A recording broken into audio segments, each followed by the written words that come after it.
everyone, and welcome to the Chrissy B Show. Now, on tonight's programme, we'll be discussing what to do in case you don't feel very confident about yourself or your abilities at work, and also how to cope at work if you are going through personal issues. So we'll be addressing the questions such as, you know, should you tell your boss what you're going through, or should you keep it to yourself? So my guest tonight is Keren Smedley, who's a career expert. She's going to be telling us her opinion about the topic. And also, since it's Monday, we also have our self-development clinic with Chris Browne later on. But first of all, of course, as we always do on this show, we have our news with Lizzie. Hello, Lizzie. Hi, Chris. How are you? Hello, I'm very well. Oh, I didn't give shall I give the details to the viewers in case they want to call in?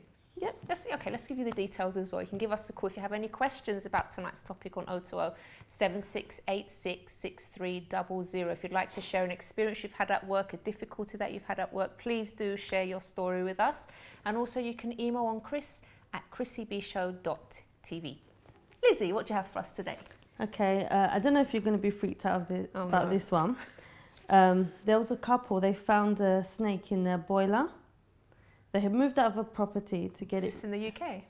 Would you believe it actually is? It's in Kent. Oh, no. It's in Kent. Gosh. Yeah, I know. And it was a python as well. Strange, isn't it? Oh, there is. Gosh, I can't see the You can see he's like wrapped around the boiler. Oh no. So this couple, they moved out to get some refurbishments done in their house. They moved back in and they were like, I think, grouting their kitchen floor, and they found like the shreddings of a snake skin. Yeah. So they started to look around thinking, what could be in the house? And there he was, wrapped up in the boiler. Was it someone's pet that escaped? I think it was, yeah. It must have been, because pythons are not like...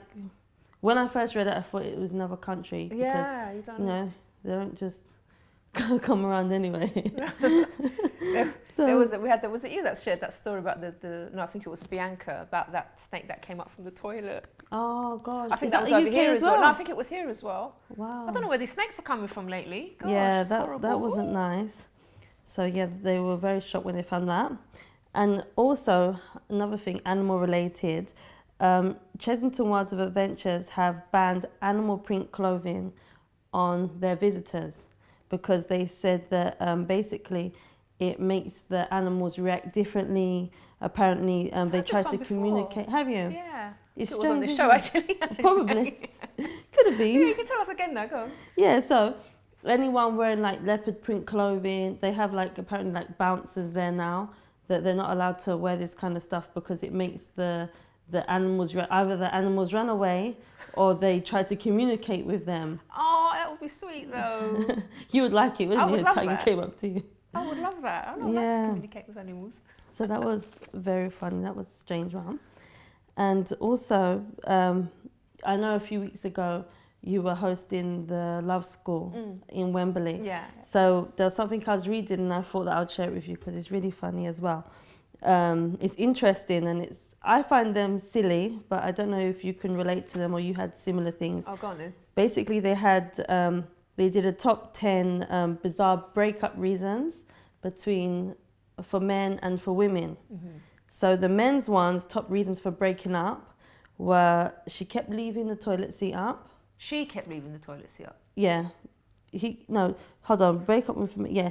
They kept having to put the toilet seat up, okay. sorry, every time that they wanted it down. So that's what the men were saying. That's the reason to break up with someone? That's the reason. Their nan... I know. There's more. They're silly. Their nan kept giving them the eye. That's what some of the boyfriends said. Their nans were being a bit, you know... What, flirting with them? Yeah, flirting with them, giving them the eye, and they felt awkward. Oh no. Strange, isn't it? I didn't know that happened. But maybe they're just imagining things. Although I wouldn't be surprised if some grannies do that. There was another one. The football kit was dirty. So one, you know, they play weekend soccer, most guys. And the girlfriend didn't wash it. So he had to play football in a dirty kit and he felt embarrassed. Oh my gosh, shock, horror. Yeah. So I don't know if that's a really big deal for a guy, but why don't you just wash it yourself if it's that important? Yeah. And then another one was their friends telling them that she's ugly. Oh. So they kept on, they couldn't take it because they were being pressured. Oh, she's ugly, she's ugly. So in the end, even though he liked her, he broke up with her. Oh, that's silly. Isn't it? That's a really horrible I think they were reason, probably actually. jealous, the friends, because, you know, maybe they didn't have anyone. Yeah. Because, yeah. Actually, when I liked my husband's boyfriend, well, he wasn't my boyfriend then, he was a friend of mine. His friends were, both of our friends were so bad. And there were people actually literally coming to me and saying, no, he's not your type. And he wasn't my type as such, but that's who I liked. So, but they were like, no, you can't go out with him. He's not your type. They said some really horrible things about him. And then his friends as well, like he was the one that kind of went and asked their opinion about me. They were going, yeah, she's nice, she's all right, and like stuff like that. And then there was one particular guy, but I think he liked me, but he was going, Chris, he's not your type.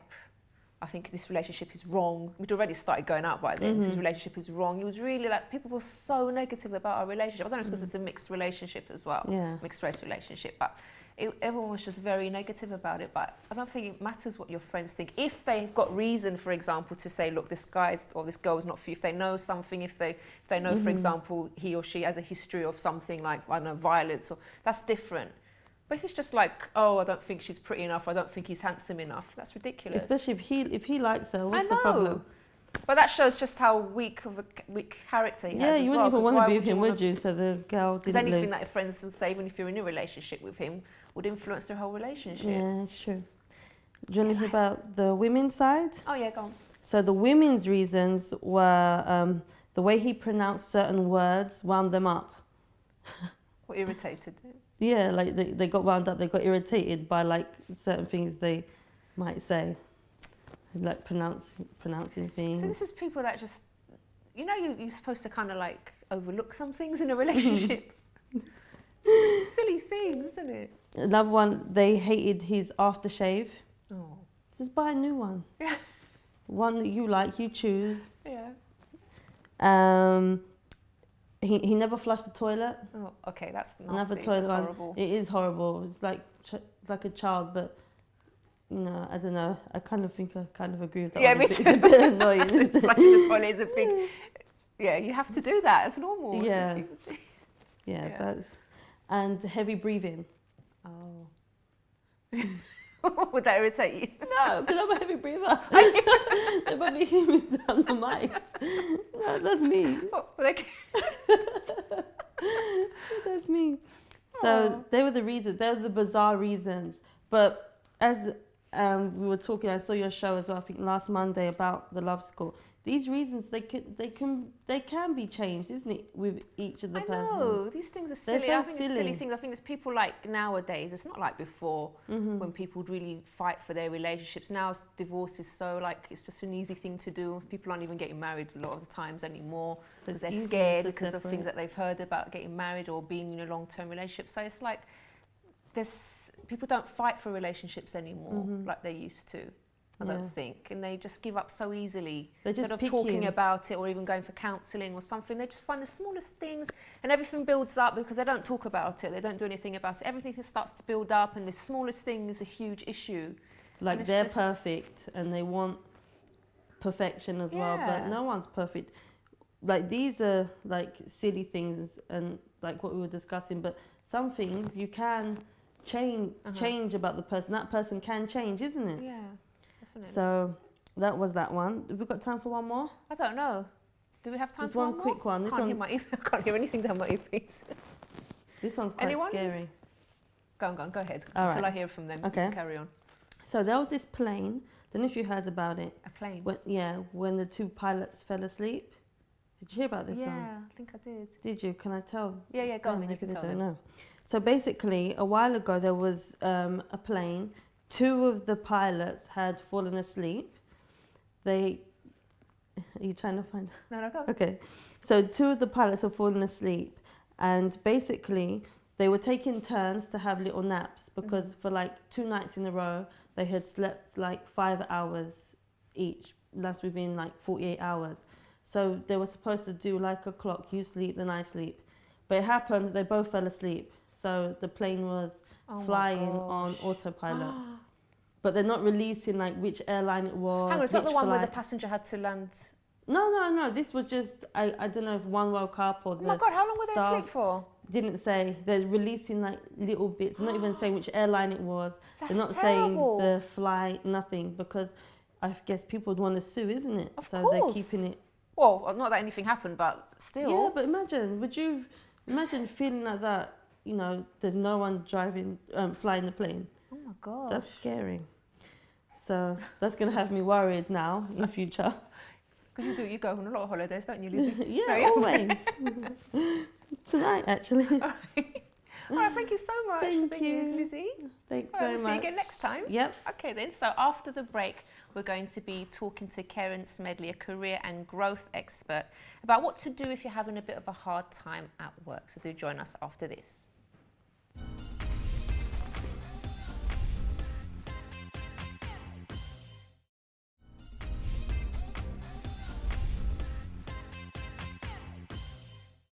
Welcome back to the show where we're speaking about confidence at work. So let's welcome on now Keren Smedley. Hello, Keren. Hello. It's lovely to have you back. It's lovely to I love be it when here. you're on the show. We always have a good natter, I love don't being we? here, so thank you.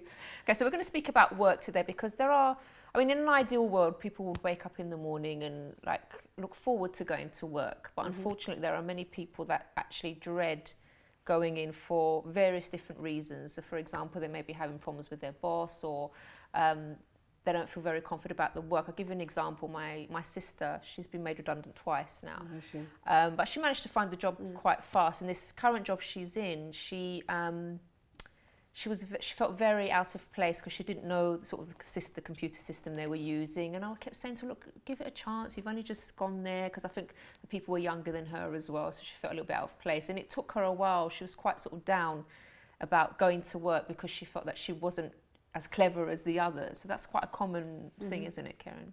It is common, and what's interesting is that she was saying to herself, I'm not as good as. So immediately she's telling herself, I'm not as good as the other people. Yeah. And one of the things that happens is we have, and some people have more than others, have an inner voice that is talking to you all the time, telling you that you're not as clever as someone, or you're not as pretty as someone, or they're likely to find out that you actually don't know anything and you got this job because you sounded good at the interview, and all of those things. And so you're battling against yourself.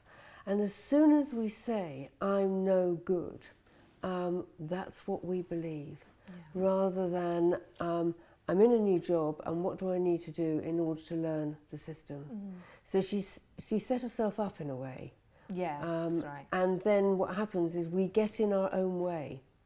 So it's like you're sort of looking at the job through a kind of filter of all the negatives, which then becomes very difficult to see the job. And you can't even concentrate on your work or focus on your work, because if you're constantly worried, oh, I'm going to make a mistake, I can't do this, then you will start to mess up, because it's like a self-fulfilling prophecy, Absolutely. isn't it? So it's, I mean, with her now, she's doing great. She's even managing other people now. But I had to like constantly be telling her, look, you're getting... one of the issues was, though, she was promised training for that particular system, and they weren't really spending as long with her as they said they would. So she was also quite frustrated because she wasn't getting the adequate training that she needed, which wasn't her fault, obviously. But then, you know, I told her, speak to your superiors, address the issue with them, because I think it's also important when you're in that kind of situation to be honest and approach your superiors and say, look, I need training for this, or this was said in the interview, when is it going to happen?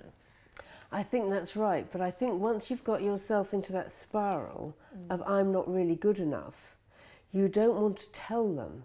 You say to yourself, well, if I tell them I need training, they'll know I'm no good. So therefore, I can't tell them. So it goes round and round in circles, and what happens when we're anxious is we activate the limbic bit of our brain, which is the emotional bit of our brain, where we don't think logically. And we close down the rational cortex of our brain where we do think rationally.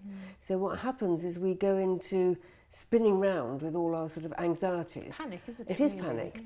Yeah. Rather than actually thinking, what's the rational thing to do here? So you're having a very sensible, rational conversation with someone who is now anxious and can't hear you. So it's also about, what can I do to calm myself down? And one of the things that you can do is to actually stop and breathing is good. So when we're feeling anxious, you find that you're breathing up here and you're kind of, and as soon as you do that, you begin to hyperventilate. And what happens is the message goes to the brain, help, I'm in a real state here, and it's into fight or flight, rather than actually taking a deep breath and allowing yourself to just calm down, at which point everything begins to work better and you can begin to think about what actually can I do here. So it's about really slowing down so that you can think. I mean, that advice will go for any problem, really, wouldn't Absolutely. it? Because as soon as we get into a panic mode or we're frightened or we just lose all sense of logic. And then that's when people make silly decisions. Absolutely. And they do things like emotionally rather than rationally. And that's when people get into trouble as well.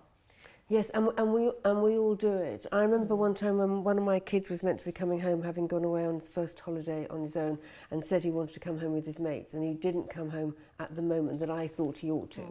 And I had wound myself up into a panic. And what I wound myself up with was I then created a story. So I now had... Oh, we're so good at that. Exactly. So I had this amazing story of what had happened to him, when actually if I thought rationally, yes, he's a kid and he's probably gone with his friends to have a drink on the way home before they all say goodbye to each other, and he's going to be home a bit later. It makes sense, which of course is exactly what happened. But I'd really had him missing the plane or being kidnapped or 101 different things that was actually nonsense. And it's actually about having to say to myself, stop it. So where was he in the end?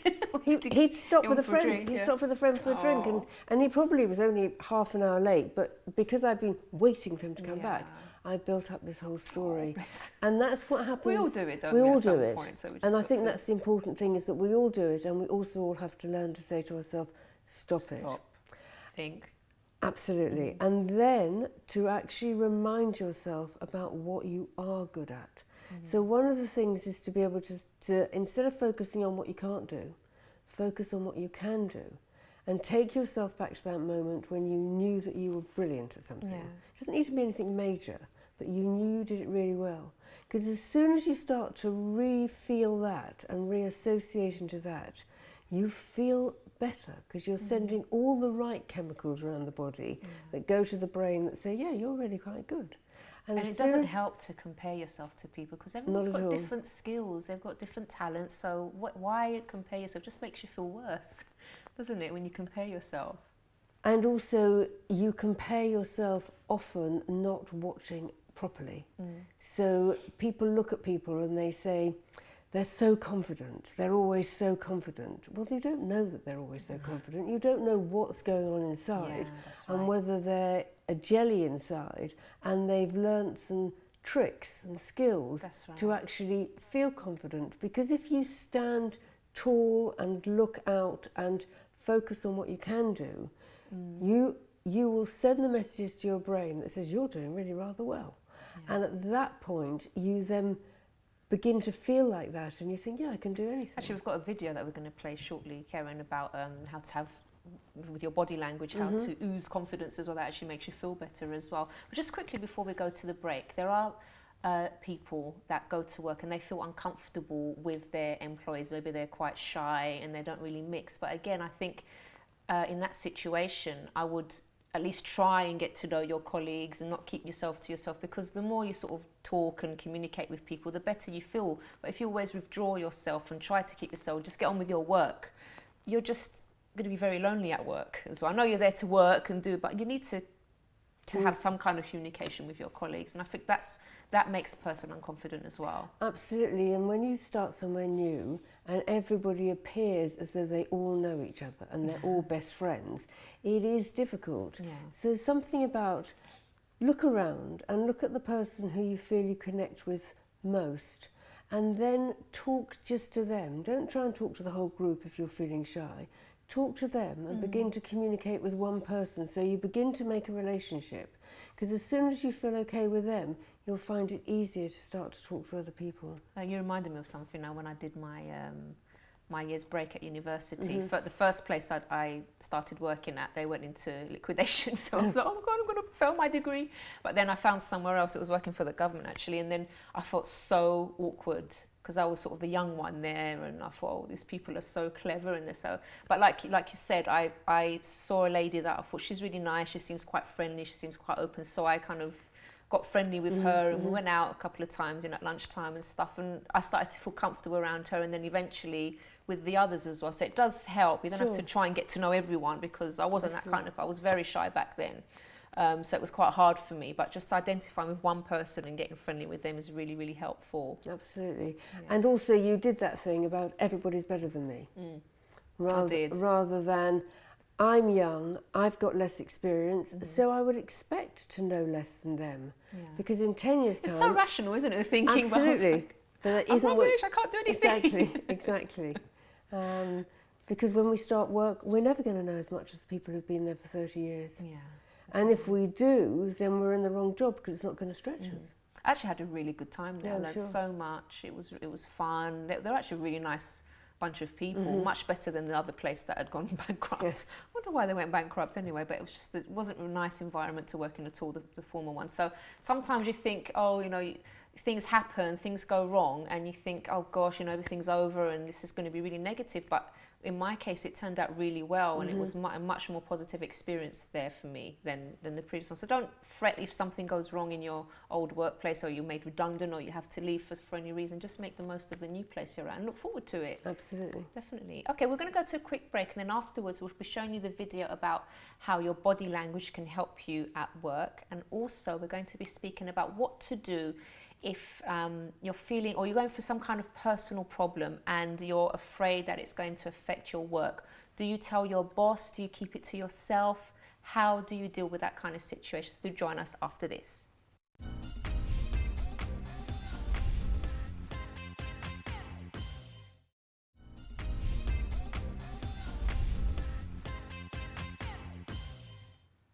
Welcome back. Now, before we speak about what to do if you have personal problems that may be affecting your work, let's take a look at this video about body language at work as well. Here comes Sean, our confidence expert. Tilia, hi. Thanks very much. Who's come to help Tilia, who seems to be in a bit of a pickle at work. Hello, Tilia. How are you? Hi. Nice to meet you. Thank you for coming. Pleasure. Thank you very much. So, Tilia, how can I help you? So basically, a lot of things have been going on at work. There's things with my managers. My managers make me feel as if I don't do anything right. They make me feel as if, like, there's something wrong in everything that I do. So it makes me second guess everything that I do. Like, if I go to a customer and the customer is like asking me for something, I second guess myself. When you're being just put down, it's just, I don't know, it's just not So nice. basically your self-esteem has been affected and you doubt your abilities to do your job well. Yeah. Because your subconscious mind at the moment is probably going, I'm not that talented, I'm not as talented as I thought I was, I'm not very effective, I'm probably not as good, and it probably affects your posture, and therefore people will react to you. As your posture, as your heart and soul and attitude shrinks, so will your physical posture as well, which in turn will reinforce the maybe very negative view that these managers have. So let's just stand up for a second. So, first thing I know is you could probably add another inch or two to your height. At the moment you're like this, a bit around the shoulder. Just put your shoulders back for a second.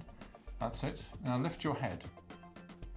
And imagine you've got an imaginary fishing line just coming out of here, and it's being pulled up, tugged up, very gently. And that's, okay, that's you. And just walk, extend the neck. Not so you're sticking your chin up too much, but just almost like you're being lifted up. You feel your upper body lifting, your shoulders are relaxed and down by their back, your neck is up, and you're standing already. And what will happen is start imprinting this on your mind. Maybe foot slightly farther apart, maybe one in front of the other. Imagine you're addressing something really important, you are the boss. Think of yourself as if you're the boss, you're talking to somebody, and you're important, and warmly important, and you'll feel differently. For instance, you could do one where you go, okay, this is like laying the law. Let's get something clear. And it's like you're nailing it in with your finger. It's a subconscious thing. Let's get something clear. You do it with one or both. You say, let's get something clear. You say I did this, and if it isn't true, say, you know I didn't. You know, I worked really hard. I was one store for 6 hours. I couldn't do anything. And there's 2 people, just me on my own. I didn't complain. I just did the job, and you know that. So What really is the issue here? Now Tilly has changed into her new empowering, confident work clothes. And here's our brand new Tilia oozing confidence. So, just to recap. Point 1, posture. Remember, no slouching, shoulders back, and if it helps, use the imaginary fishing line to pull your head up. Point 2, standing position. Feet waist width apart, with one foot slightly in front of the other. Remember, what you have to say is important. Stand like a boss. Point 3, hands. Use hand gestures to be assertive and to display confidence in what you are saying. So finally, good luck with your quest for gaining confidence in your workplace.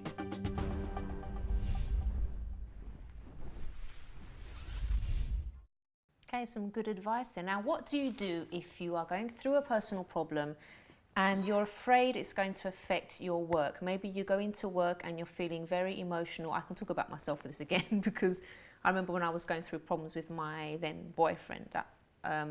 I used to go into work sometimes really upset, and then would have these, my boyfriend used to call me and we used to argue on the phone in front of my boss sometimes I just couldn't help it. So I was going through some pretty bad problems, but my boss then, he was lovely, so he didn't say anything, he didn't sort of address the issue really, he just gave me time and everything, and then until I sorted myself out. But there are other people that they feel really, maybe they're going through something really terrible at home and they're like, oh my gosh, do I tell my boss? It's going to affect my work. I can't concentrate on what I'm doing. I'm messing up. Do I say anything or do I keep it to myself? Or how do I just cope on a day-to-day basis when I'm feeling this way at work? What do you suggest? I know it's quite a big question, but what do you suggest, I think Keren? first of all, it depends on how difficult it is for you to separate out what's going on at home and what you take with you to work. Because ideally, and I know it's really difficult, ideally it's about being able to leave whatever's going on at home or at the door of the office and then go in and do the work in the office. So one of the questions to ask yourself in that situation is there anything I need to do about my difficult situation during the day? Or will the difficult situation be exactly the same as it was when I leave here at 5 o'clock this afternoon and I can pick it up? So if there are things you need to do, then you need to work out what can I do about it and when can I do it? And if there's nothing you can do, then ideally, and I'm not saying it's easy, not when one becomes overwhelmed by one's problem, ideally it's about being able to put it away in your back pocket or your handbag and then pick it up when you leave. If, however, and it's happened to all of us, we've got an issue that's going on and we can't actually get it out of our head, and therefore that's all we're thinking about, and it's stopping us doing what we need to do, it's really important that we are able to talk about it to someone, because otherwise they're just looking at you going, I wonder why she's not working. What's the matter with her? Why is she making mistakes with her typing, or why is she rude to people on the phone, or why is she doing this, or why is she doing that? So they're thinking, I don't know, I mean, maybe she's not good enough at this job, when actually it isn't to do with that, it's because there's an issue. So it's about really being able to say to your boss, I'm going through a difficult time. And one of the things that a lot of us think is that if I tell you that I'm going through a difficult time, I'm going to have to tell you all the details. And I don't believe that's true. As a boss, my member of staff is coming and says, I'm having some difficulties at home, I'm finding it difficult to concentrate at work, I'm doing the best that I can, but I just want you to know that there may be times when I'm feeling overwhelmed and I need to go off for a walk, or I need to go to the loo to cry, or that's what's happening. And if I find I really can't do my work, I'll come and tell you. That's all the boss needs to know. They need to know how much it's affecting your work, whether you need time off, is there anything they can do.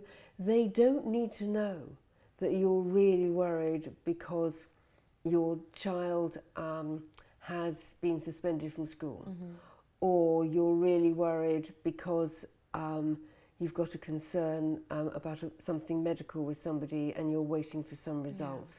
It's your private business. Now, bosses tend to want to know, because the reason they want to know is because in their category, they will decide whether it's a real problem.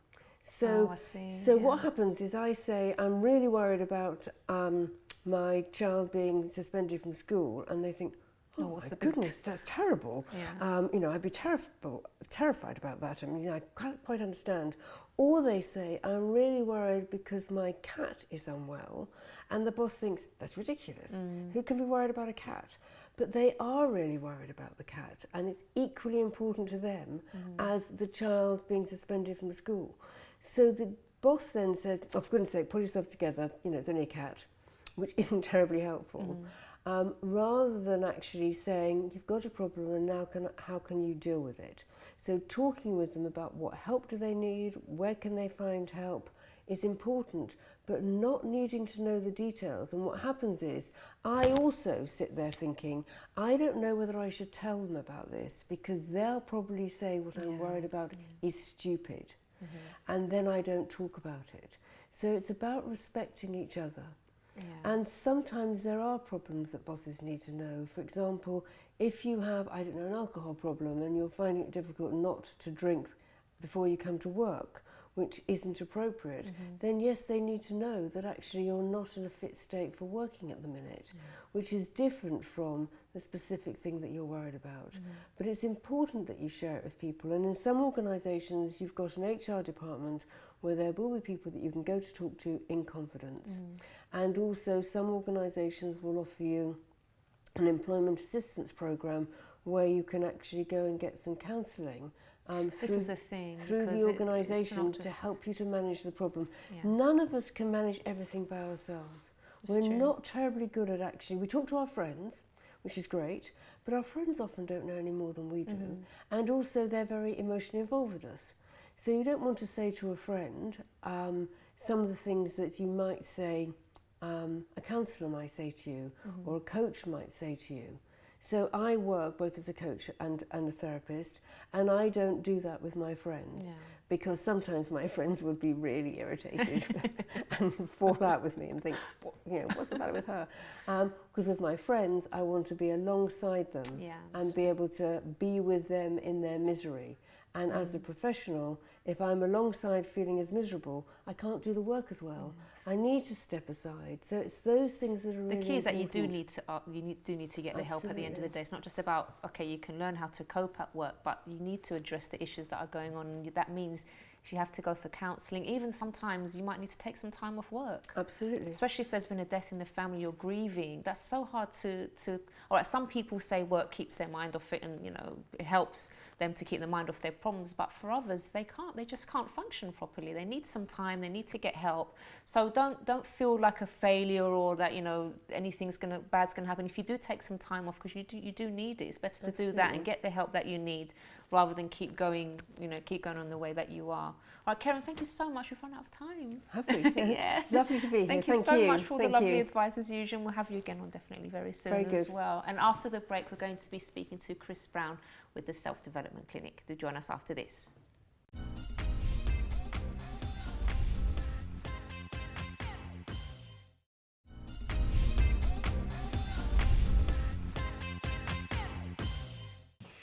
Welcome back, and we're now in the Self-Development Clinic with Chris Browne, and we're going to continue the theme of confidence, aren't we, Chris? Confidence, it's a very interesting theme, actually. What was really interesting is I was looking at that clip, and he's talking about body language, the coach as well, and some of the areas brought in, and very much same in a way, because what I'm going to talk about is confidence in an interview. So it's okay when you got the work, but even getting into the work as well, there's a big gap between there. I mean, the whole fact of actually going to an interview scares the life out of people, and they freeze, and there's that sort of thing that says, bye, you're on your own, and you think, what am I going to do? Fear kicks in, paralysis, lose it, forget it, right? So confidence in an interview. Now, first step we're talking about is the first one is the first few seconds that you walk through the door in an interview. First few seconds that you walk through the door in an interview, they've actually made their mind up about you.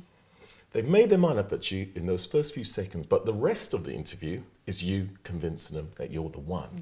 Now, the thing about that is the fact that the first few seconds that you walk through a door, you've got to be careful and think about what are you actually projecting. when you walk through that door, that could be about your appearance, that could be about the way you carry yourself. Much to what we were saying earlier on, when your coach, excuse me if he's watching, Keren said about the string on top of the head. And sometimes, Sean, okay, was pulling the string on top of the head and the head up and all that. Just projecting yourself as soon as you walk through a door. Now, obviously, that's got to be about your mindset as well. What about the role of the job, knowing about the job, knowing what you're going for, being very focused about it at the same time, is going to actually change your physique in the way you actually stand, the way you project yourself. So those first few seconds are really crucial. And we all do it anyway. First few seconds you meet someone, you kind of scan them up and down and you make a judgment. But it's nothing wrong making a judgment. It's if you stick with that judgment without giving that chance to that person to show who they are. An interview. Yeah? Okay, so number 2. 4 areas of communication. 4 areas of communication, because you've got to communicate in this interview and you've got to be able to sell yourself. And the key 4 areas we always talk about, and I think I've mentioned this before to you watchers, right, here we go. Eye contact, tone of voice, body language, and listening skills. Yeah? Eye contact, tone of voice, body language, listening skills. Very important. Put the 4 together, very powerful as well. You know, so you've got to be able to transmit across who you are, show your confidence at the same time, because you think about it, when you're in an interview, it's as if somebody's giving you a responsibility of something and they're trusting this in you.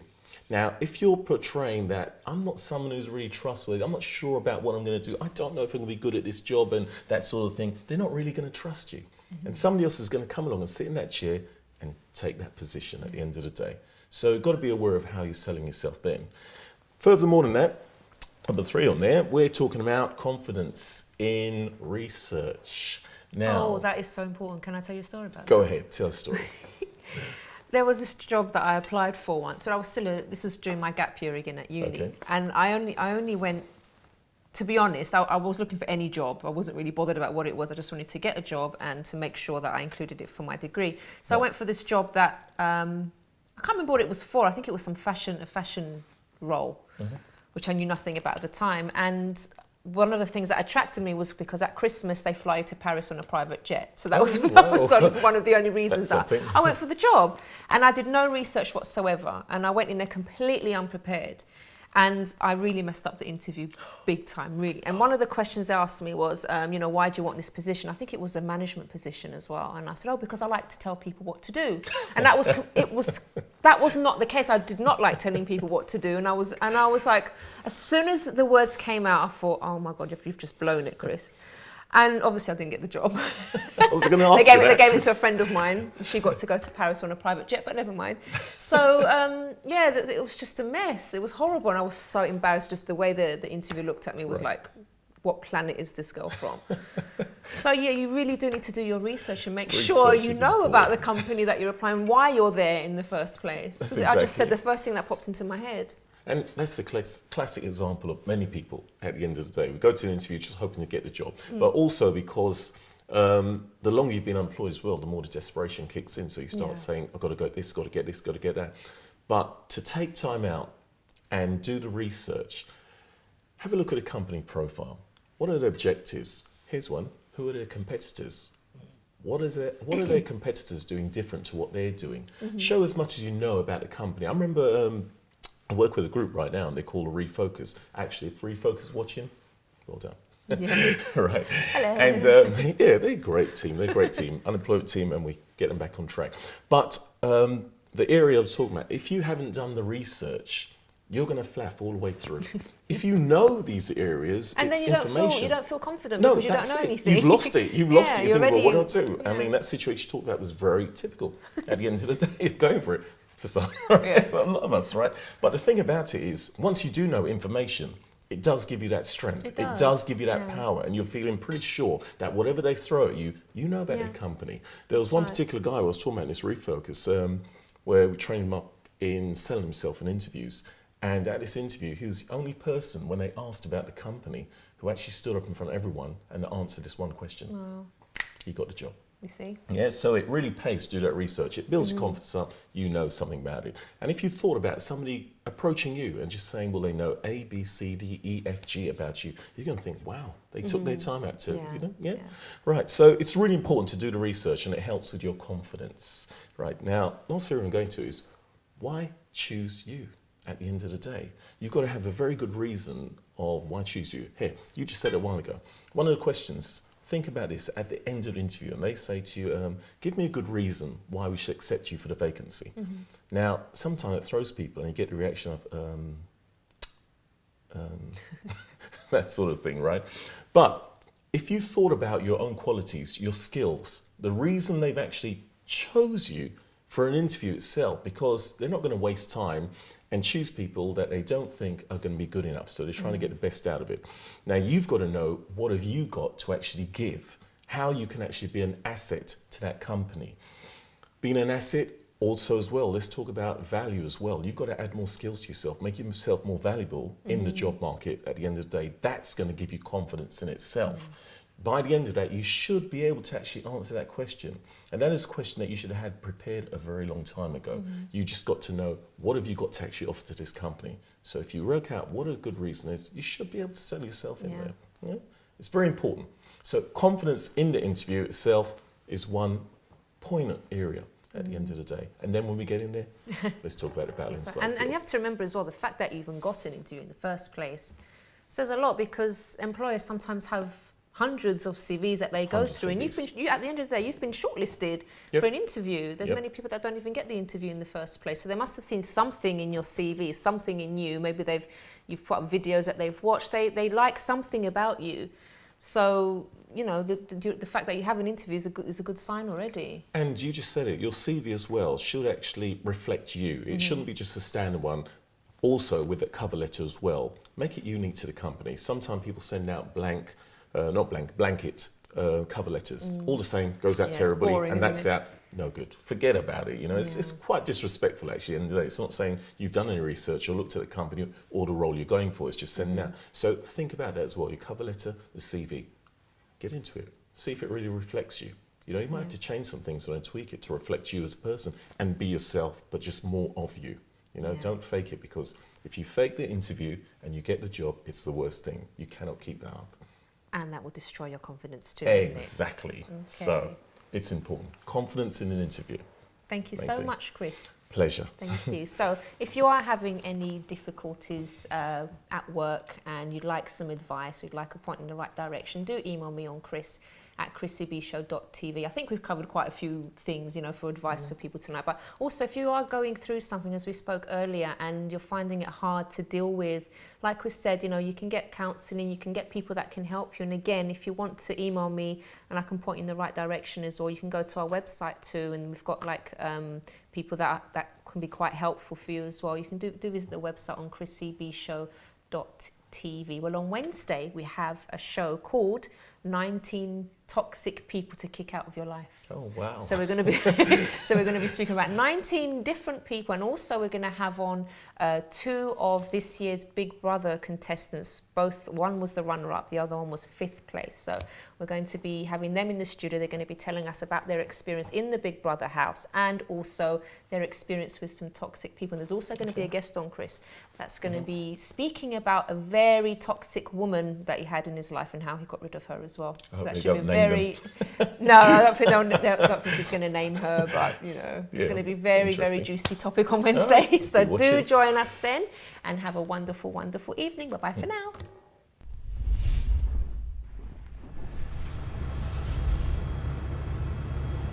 Do you remember how things used to be, babe? So corny.